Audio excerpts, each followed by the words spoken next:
Humiliation for the far-left Labour Party, and specifically for their leader, Sir Keir Starmer, the man who would be dictator, overseeing the arrests of thousands of his own citizens for thought crimes, or at least the mistake of posting their thoughts on the internet.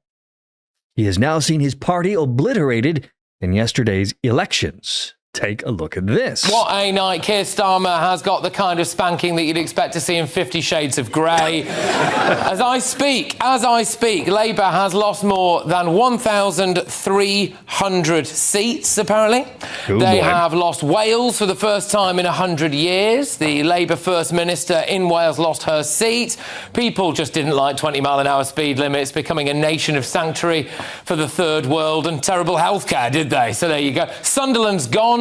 Newcastle's gone. They've lost control of Camden. They've lost Westminster. And I can't think why. This is what happens when you go against an 80-20 issue for your people. Nobody in their right mind wanted millions of non-British citizens to flood the zone, both legal and illegal. Very much like what happened here in the States with mass migration of non-citizens in the 20 to 30 million range.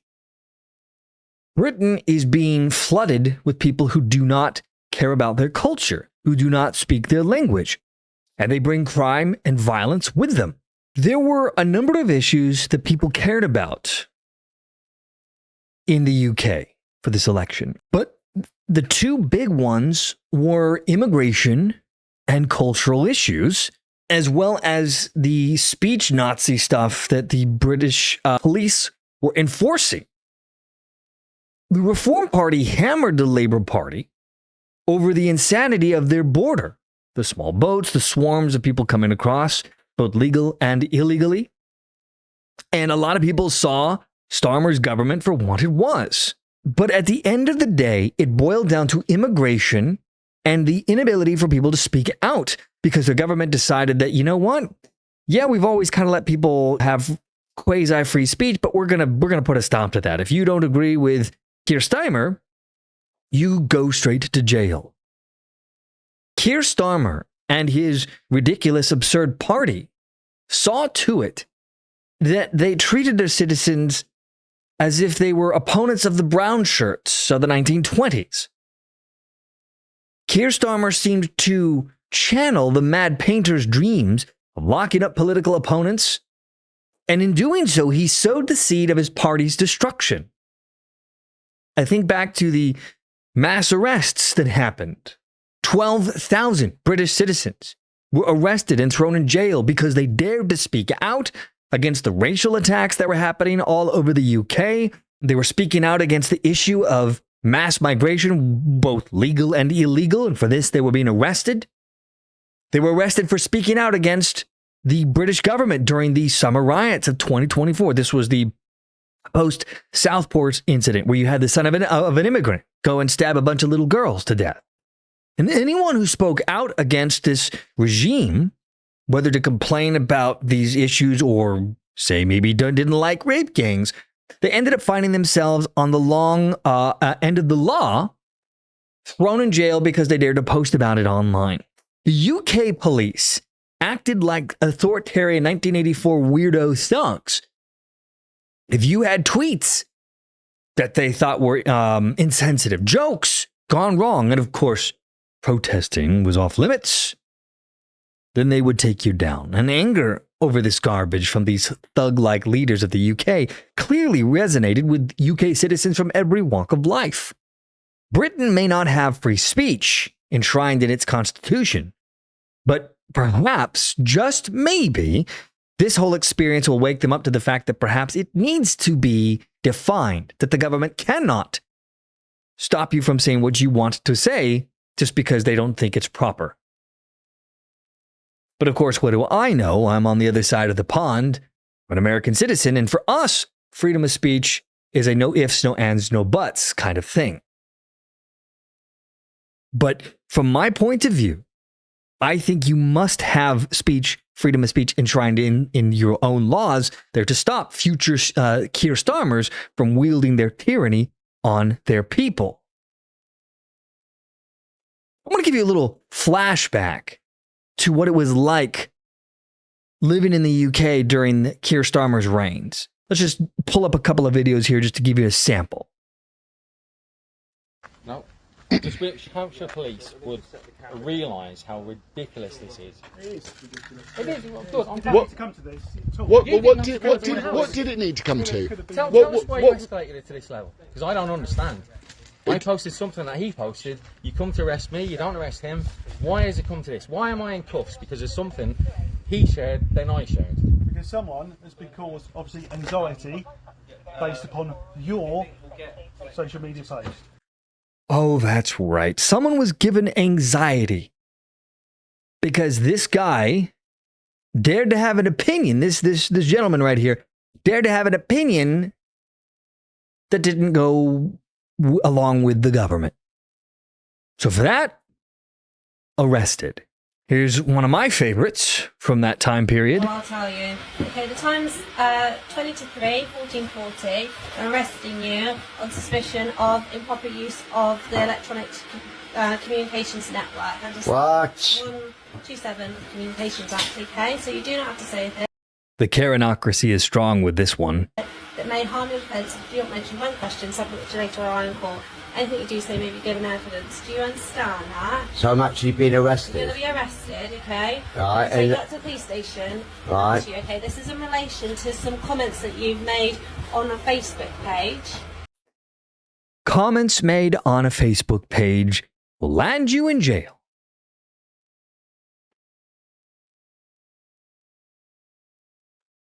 This is what the UK has been reduced to.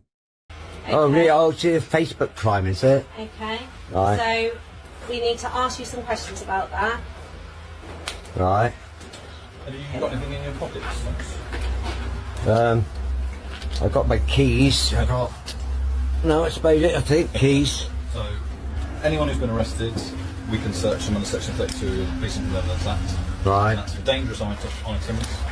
Hey, Evidence. I mean, you said I was going to be arrested under some what information?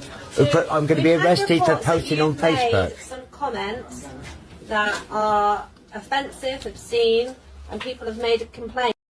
These people, like this Karen and that other male cop, they need to be arrested themselves, as well as the Keir Starmers and everyone around them.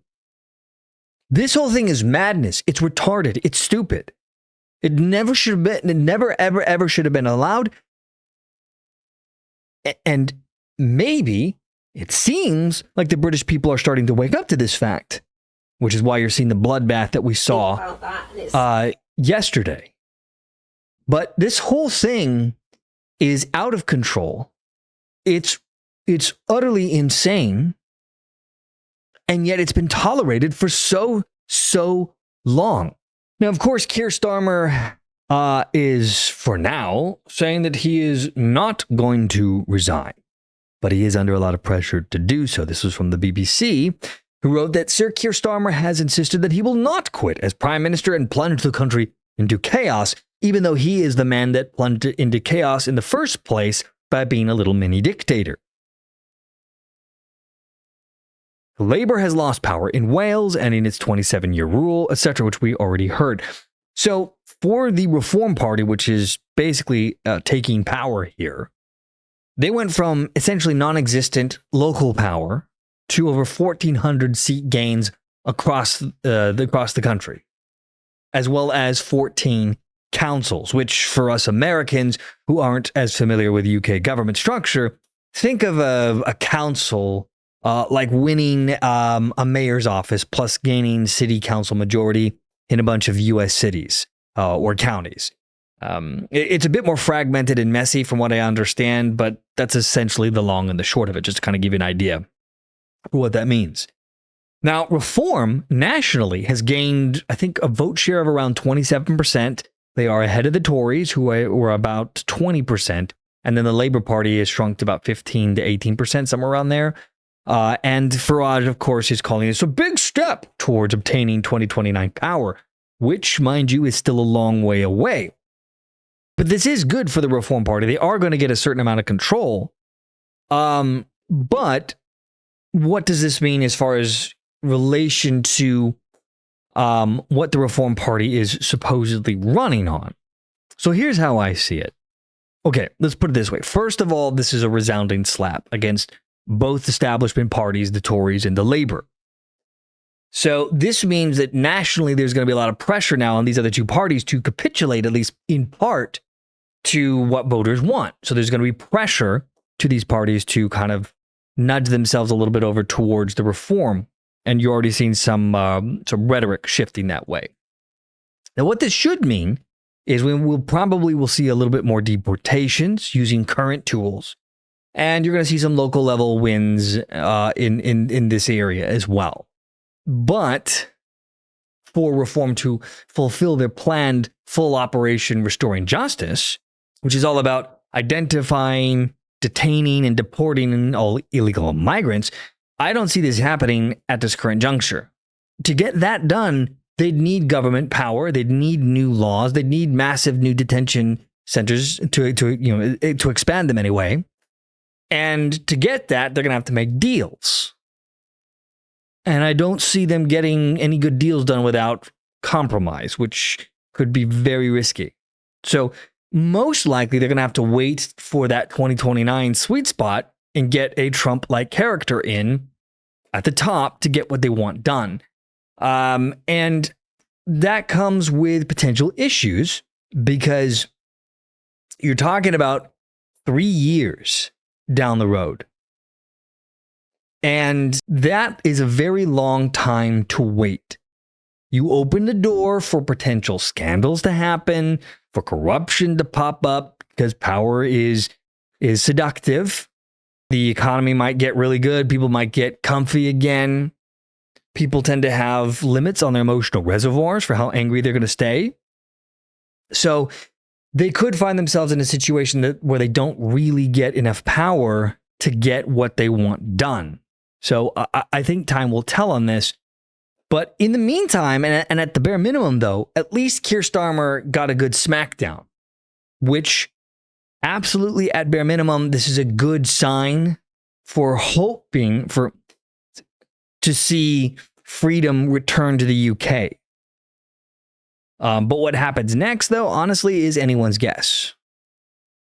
So we're just going to have to see what happens. But yeah, big day for the UK. Big win for the return to normality, to return to normalcy. So we'll keep an eye on the UK as things develop.